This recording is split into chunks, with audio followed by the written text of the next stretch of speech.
You ever try to explain something that just isn't there anymore? Like life before smartphones, right? Or maybe your hometown before that big new building went up. It's kind of tricky to talk about a past that's completely different from today.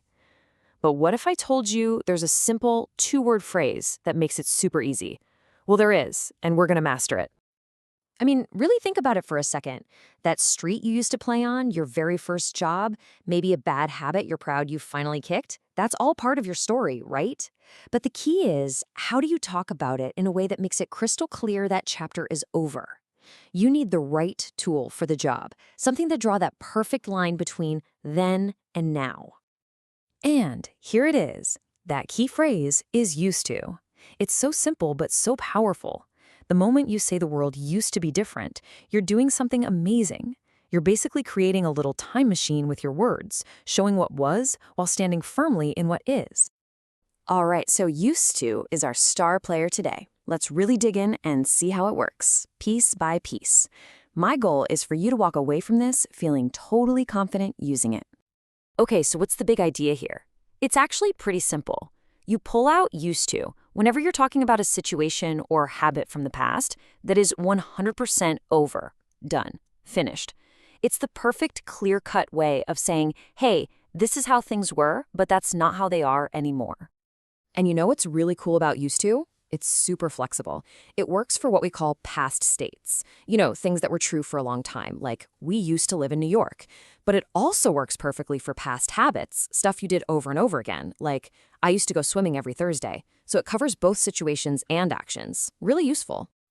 Okay, so we've got the what. Now for the how. How do we actually build sentences with this thing? Well, I've got some great news for you. It is incredibly easy. There are just a couple of simple formulas you need to remember.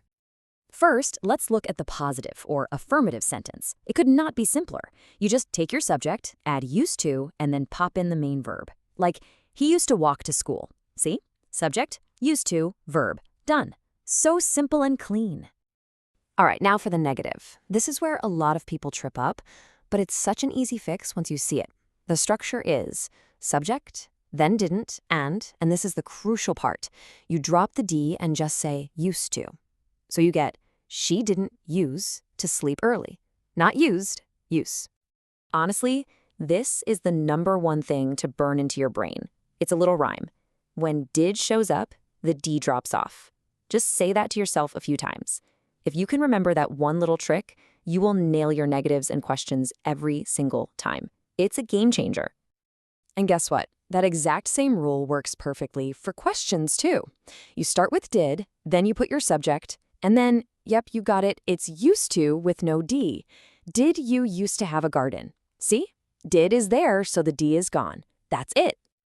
All right, theory's one thing, but we gotta put it into practice, right? That's where it really starts to make sense. So I'm gonna flash a couple of pictures on the screen. I want you to look at them and try to build a sentence in your head.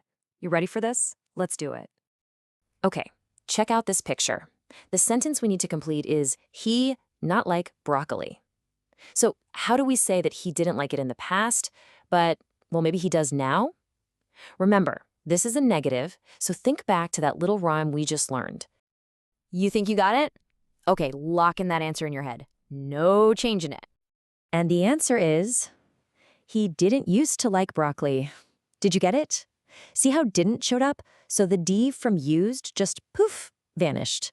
If you got that right, you were doing awesome. Seriously, great job. Okay, you ready for round 2? Let's try another one. This time it's a question. The pieces are he, cycle, to school. So how would you turn that into a question about a past habit? Just think back to that question formula. What word do we start with? And what's our big rule about the letter D? Yes, that's it. Did he used to cycle to school? Perfect. Once again, because did is in the sentence, it's just used to. You are totally getting the hang of this. It's clicking, isn't it? Okay, we're almost there. There's just one last little wrinkle to iron out. You've probably heard people use the word would in similar sentences, right? So let's quickly clear up when you can use would and, more importantly, when you absolutely cannot. So here's the deal. When we're talking about past habits, things you did over and over again, you can actually use either used to or would. They're interchangeable. But, and this is a big but, when you're talking about past states, those ongoing situations, you can only use used to. It just doesn't work for states. That is the key difference you gotta remember. Let me give you an example. It's totally fine to say, he would sleep until noon on the weekends, because sleeping in is a repeated action. But you would never, ever say, I would live in New York. That's wrong, because living somewhere is a state, a situation, not something you do over and over. So for that, you have to say, I used to live in New York. Make sense, right? Wow. Okay, we've gone through a fair bit here, so let's just pause and boil it all down to the absolute must-know points. This is your takeaway, the stuff you really need to remember. So think of this as your little 3-step checklist. Step 1, are you talking about something in the past that's over now? If the answer is yes, used is your friend. Step 2, remember that it works for both long-term states and repeated habits. And step 3, our golden rule, whenever did or didn't enters the scene, the D on used makes a quick exit. That's it. That is the whole system in a nutshell. And to wrap this all up, I want to leave you with a question to make this real for you. What's one thing you used to do that you're actually kind of proud you don't do anymore? Think about it, because connecting this grammar to your own life, your own stories, that's how it really sticks. Thanks so much for diving into this with me today.